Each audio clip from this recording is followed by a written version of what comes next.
Selamat malam saudara. Dalam putusan MA nomor 23P/Hum/2024 yang mulai berlaku pada 1 Januari 2025, Hakim menyatakan aturan usia minimal calon kepala daerah harusnya berlaku pada saat pelantikan, bukan pada saat pendaftaran atau pada saat calon kepala daerah mendaftar.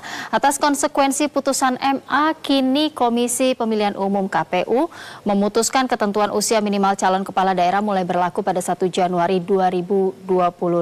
Dasar hukum keputusan KPU tersebut diambil dari 4 pasal dalam PKPU nomor 9 tahun 2020 tentang pencalonan dan Undang-Undang nomor 10 tahun 2016 tentang pilkada.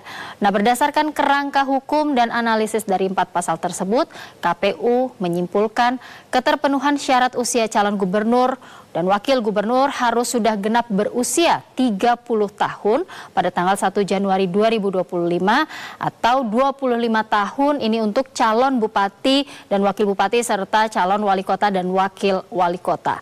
Keputusan KPU ini dianggap semakin melegalkan jalan untuk calon kepala daerah muda yang saat mendaftar usianya belum 30 tahun namun tetap bisa mendaftar karena pada saat pelantikannya nanti usianya sudah mencapai 30 tahun. Karena pelantikan serentak kepala daerah terpilih hasil Pilkada 2024 akan dilakukan pada 1 Januari 2025. Lantas apakah kepala daerah berusia muda dan minim pengalaman di dunia politik bisa menjadi kepala daerah yang berkualitas? Indonesia Bicara malam ini akan membahas dampak dan implikasi dari aturan batas usia kepala daerah untuk Pilkada 2024 ini bersama saya Happy Guritman dan tentunya para narasumber saya malam hari ini.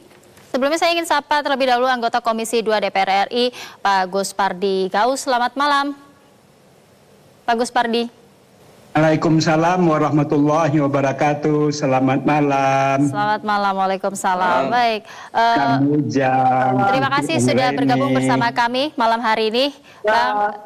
Pemimpin muda tidak salah, yang penting tadi punya indikator, prestasi dan lain sebagainya untuk juga dipertimbangkan bahwa mereka mampu memimpin suatu daerah. Saya ingin ke Pak Gus Pardi, mewakili dari DPR juga, bagaimana kemudian Komisi 2 DPR sebagai mitra kerjanya KPU, ini kemudian melihat dari putusan MK, kemudian akhirnya bagaimana sikap KPU menindaklanjuti putusan MA, maksud saya putusan MA tersebut soal batas usia calon kepala daerah ini.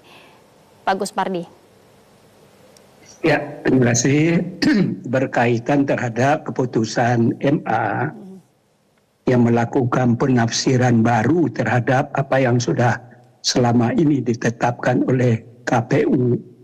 Selama ini penafsiran daripada umur 25 tahun untuk bupati wali kota dan 30 tahun untuk calon gubernur dan wakil gubernur, maka dengan adanya keputusan Mahkamah Agung ini tentu kita harapkan KPU melakukan penyesuaian PKPU tentang syarat umur tersebut, di mana selama ini umur yang ditentukan itu adalah berdasarkan ketika mendaftarkan diri sebagai calon bupati, wali kota, ataupun gubernur, wakil gubernur.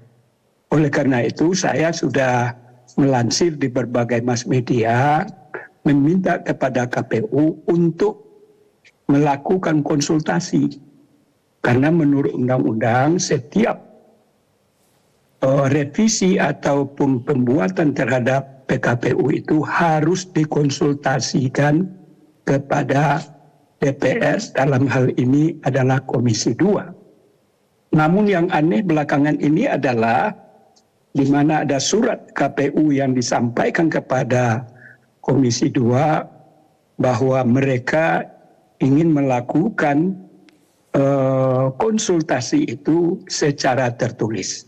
Saya sudah sampaikan lewat berbagai mass media, pada umumnya fraksi-fraksi yang ada di Komisi 2 itu menjadi heran mempertanyakan sikap dari KPU untuk melakukan revisi itu lewat tertulis saja.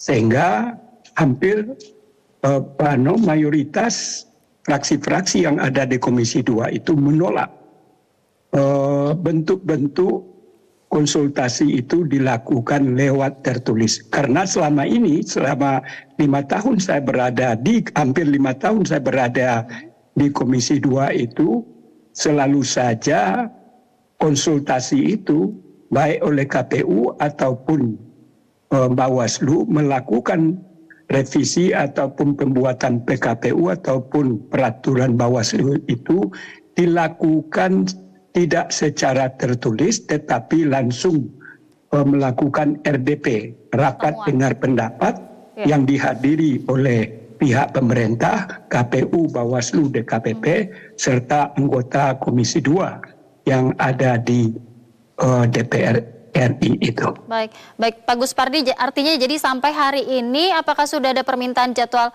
konsultasi KPU ke DPR selain melalui permintaan yang konsultasi tertulis tadi untuk pertemuan tatap muka RDP? Ya, sebagaimana yang sudah juga disampaikan oleh Ketua Komisi Pak Doli dari berbagai media mengatakan sikap Ketua sama dengan saya bahwa memang KPU sudah meminta kepada Komisi 2 untuk melakukan konsultasi tertulis. Namun jawaban Ketua dan saya sependapat dengan apa yang beliau sampaikan bahwa sedang mencari-cari waktu terhadap upaya untuk melakukan konsultasi itu, tetapi Ketua sama sikapnya dengan saya, begitu juga dengan kawan-kawan fraksi yang lain, meminta konsultasi itu dilakukan secara tatap muka atau melalui RDP, dan ini sudah bisa kita jadikan konvensi yang selama ini belum pernah terjadi konsultasi itu secara tertulis baik oleh KPU ataupun Bawaslu itu sendiri. Oleh karena itu saya meminta lewat forum yang berbahagia ini barangkali didengar oleh komisioner KPU untuk menyikapi apa yang menjadi komitmen kita bersama.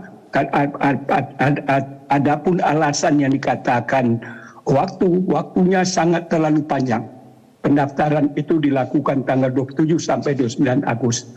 Padahal ketika pemilihan calon presiden, wakil presiden, waktunya sangat kasif, tetapi mereka juga meminta melakukan RDP yang tidak sama dengan keadaan yang semacam ini. Oleh karena itu, tidak ada alasan menurut hemat saya melakukan konsultasi secara tertulis itu dengan alasan karena pendaftaran itu masih panjang rentang waktunya.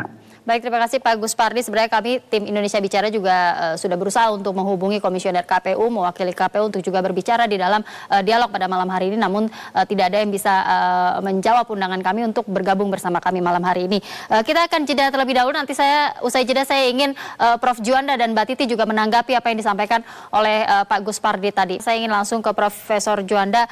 Profesor Juanda bisa langsung menanggapi apa yang disampaikan oleh Pak Guspardi tadi sebelum jeda tentang bahwa KPU meminta konsultasi ke DPR untuk merevisi PKPU hanya melalui komunikasi tertulis, bukan melalui pertemuan tatap muka. Padahal ini adalah aturan di mana KPU di momen ini KPU harusnya bisa menjelaskan juga ke publik tentang aturan soal batas usia calon gubernur dan wakil gubernur, calon kepala daerah ini sebagai tindak lanjut dari putusan MA. Bagaimana pendapat Anda, Prof? Ya, terima kasih.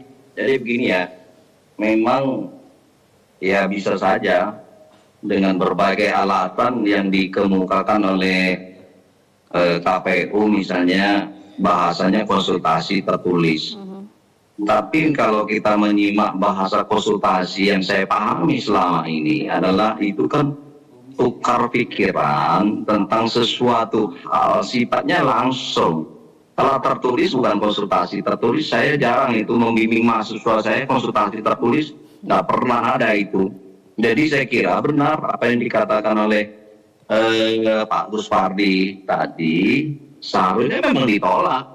Yang memegang peran itu kan rakyat. Rakyat itu diwakili oleh Komisi 2 dalam hal ini. Saya kira ya sekali-sekali bisa juga diberi pendidikan yang lebih elegan kepada anggota-anggota KPU kalau memang mereka tidak tahu apa hakikat dari konsultasi atau makna dari konsultatif itu sendiri. Saya kira benar itu. Jadi ketika mereka mengajukan soal misalnya untuk membahas tentang persoalan-persoalan yang berkaitan dengan kepemiluan, yang berkaitan dengan regulasi, saya pikir memang ya kalau sifatnya konsultasi harus datang, harus ada dialog, harus ada tukar pikiran. Di dalam Kamus Bahasa Indonesia, konsultasi itu adalah tukar pikiran, tukar pandangan. Nah, tukar pandangan ini ya sebagusnya yang saya pahami ya memang datang langsung. Saya kira itu supaya mendengar apa yang diinginkan secara aturan, secara politik oleh Komisi 2 misalnya, atau sebaliknya juga, sehingga di situ dapat menyelesaikan kalau ada sekat-sekat atau sebuah penafsiran yang berbeda antara KPU dengan Komisi 2. Tapi kalau memang konsultasi sifatnya tertulis, saya kira bukan konsultasi namanya, itu surat menyurat, menjawab surat. Jadi bukan konsultasi, konsultasi itu hal-hal yang sifatnya dialogis saya kira.